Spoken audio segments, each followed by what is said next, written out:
Maya Wallet. Ano nga ba yung mangyayari kung sakaling itong account mo sa Maya ay hindi mo in-upgrade o nanatiling basic account lang siya? By the way, kung first time mo sa channel na to and gusto mo pa ng mga online tutorial videos katulad nito, please click the subscribe button. Dito sa Maya, meron tinatawag na wallet at meron ding savings. Kung hindi ka mag-upgrade ng account, hindi ka makakapag-open ng bank account. So sa Maya, pwede ka magkaroon ng wallet at hiwalay na bank account, which is yung savings account mo nga. Pero dito kasi sa wallet, may mga features din na hindi rin ma-access bukod doon sa pag-open nga ng savings account or ng bank account. Katulad ng bank transfer. Pag tinap natin yan, tatanungin tayo na mag-upgrade. So karamihan dito, hindi natin ma-access yung send, hindi yan. Yung sa mga loans, hindi din pwede or credit, tatanungin tayo na mag-upgrade ng account. Kahit yung pag-activate ng card o yung pag-avail ng mga credit card na ina-offer dito, hindi rin yan mag-proceed. Stop natin i-apply now. Tatanungin tayo na kumpletuhin yung account dito. So ano lang yung pwede? Ang pinaka-purpose ko ba't nag-open ako ng another Maya na wallet account, hindi siya upgraded, ay para lang magamit yung pinaka-basic na feature sana nito, which is yung pwedeng pag-load katulad nito, na kapag proceed tayo, mamili lang tayo ng network, and then pwede nang mamili dito ng mga options or yung mga pwedeng ang i-load. Sa pagbayad ng bills, nakakapag-proceed din ako, walang error message. Halimbawa, pumunta tayo or mag-search tayo ng pwedeng bayaran ng bill. Halimbawa, Meralco. Ito siya, hihingin yung mga information dito, customer account number, amount, at pwedeng magbayad. Ang pinakagusto ko sana ay yung Pay QR. Katulad nito, kapag in-scan ko yan, akala ko makakapag-proceed kasi nga parang okay naman siya, pero nung in-scan ko na, hindi siya pwede.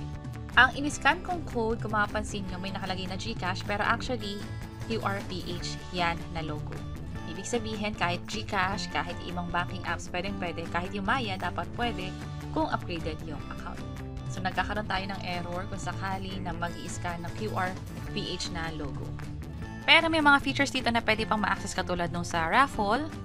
Ito siya. And then, yung sa limits, pag-usapan din natin, punta tayo sa settings. And then, account limits. Ito siya, 50,000 pesos lang yung daily cash in na pwede. Pag monthly cash in din, nasa 50,000 pesos. Yung money out o yung pwedeng ilabas via smart money or ATM withdrawal ay nasa 8,000 pesos lang per month. So, ito yung sa Maya Wallet. Again, kung gusto natin siya i-upgrade, kailangan kumpletuhin yung account. Makikita agad dito sa bandang gitna yung option ng complete your account. Just in case na wala, tap nyo lang yung profile ninyo. And then, meron ditong upgrade now for free, kung saan pwede na tayong mag-upgrade. Ang gagawin nyo lang, mag-submit lang ng ID. Bale, pipicturean ito, magkakaroon din ng selfie at manghingi ng information. 3 steps lang ang gagawin natin.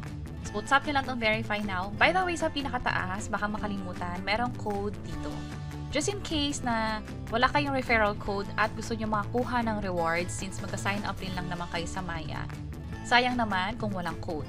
Kung wala kayong available, pwede nyo gamitin to at Lulu Maya. Tap nyo lang yung submit at tap yung got it.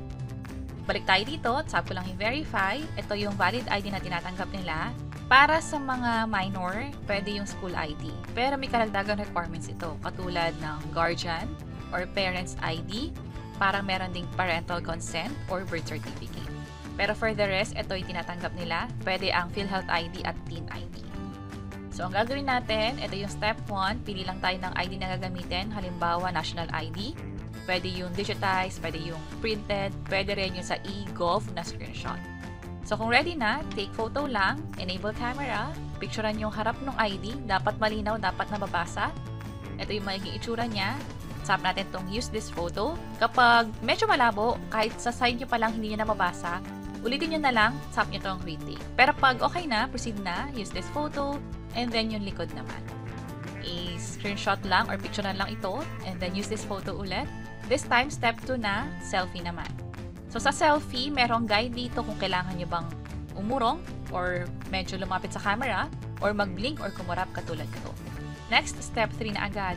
Information to tungkol sa inyo, yung sa trabaho ninyo, and then yung complete name, yung address din, and andito yung details ng ID na pinicturean natin. So, para makapag-proceed, kumpletuhin lang lahat ng info, yung sa work, yung date of birth and place of birth na din, maging nationality, and yung current address katulad nito.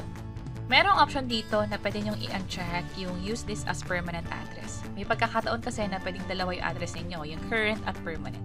Kung magkaiba, i-uncheck nyo lang to. Pero kung pareho naman at para hindi na rin dalawa yung address na ipoprovide ninyo, leave this as checked or hayaan nyo lang siya na naka-check. Or, i-check nyo to just in case na hindi pa pala naka-check. I-tap itong continue. May option kang i-review yung information na pinrovide mo, tap mo lang tong check again. Pero kung tingin mo tama na lahat ng info, tap mo na tong submit kasi from there, diretso na to magiging under review na. Pag tinap itong view details, merong validation code. Pwede lang ito magamit just in case na gusto nyo mag-follow up. Pero hintayin nyo na lang din yung within 24 hours para ma-review yung account niyo. Kung wala na magiging problema, from basic account, dapat ma-upgrade to once na makareceive na kayo ng text na katulad nito. At makikita nyo rito, upgraded na yung account niyo. Kung saan, pwede na rin kayong mag-open ng savings account. So, i-discuss ko na rin to very quick. Ito ay bank account. So, sa Maya, pwede ka magkaroon ng dalawang account. Isang wallet, isang bank account or savings account. I-tap itong Start Saving Now, Continue, and then, employee ka ba or may kamag-anak na nagtatrabaho sa Maya Bank? I-leave nyo lang to as unchecked kung wala. Citizen ka ba sa US, may green card? Kung hindi, leave this as unchecked. And then, ang pinaka-required dito yung sa Terms and Conditions and Privacy Policy. Hanggat hindi nyo to chine-check, hindi ma-enable itong button sa pinakababa. I-tap itong Open Savings Account after checking this checkbox. And then, hintayin yung code na ma-receive sa phone. Ito yung halimbawa ng code, i-type lang dito, tap Verify. And yun na, nakapag-verify na tayo ng account, nakapag-open na rin ng bank account. Kung saan pwede mag-open ng time deposit na rin, kikita yung pera mo habang iniipon mo siya. Meron ding personal goals para mas malaki yung pwedeng maging interest o yung pwedeng itubo ng pera mo habang nasa Maya Savings. Again, magkaiba ang wallet sa Maya Savings. Ang savings, dito lumalago yung pera. Ito talaga yung pinaka-bank account. Yung wallet, parang GCash na hindi ito bank account, pero pwede nating magamit para sa mga transaction, halimbawa yung bills payment, pag-load, or pagbayad sa mga establishment gamit yung QR code. At dito nga pala sa savings account niyo, since bank account to, dapat meron ding account number. Ito yung pinaka-account number, hindi ito yung phone number nyo sa Maya kapag Maya Savings. Sa wallet, ang pinaka-account number nyo ay yung phone number ninyo, pero sa savings, iba, tap nyo lang tong green na box para ma-access yung account number, and also ma-access din yung interest rate. Sa bandang baba, pwede nyo i-double check yung bank certificate or mag-request ng bank statements. Also, may transfer limit dito, kung saan mas mataas na siya kapag in-upgrade natin. And that's it. Pwede na mag-open ng Maya Wallet at i-upgrade to para makapag-open na rin ng savings account. Sana nakatulong tong video na to. Kung oo, pakiclick ang like button at para sa iba't ibang mga tutorial videos, pwede nyo i-check ito nasa baba. Sana makatulong. See you sa next videos!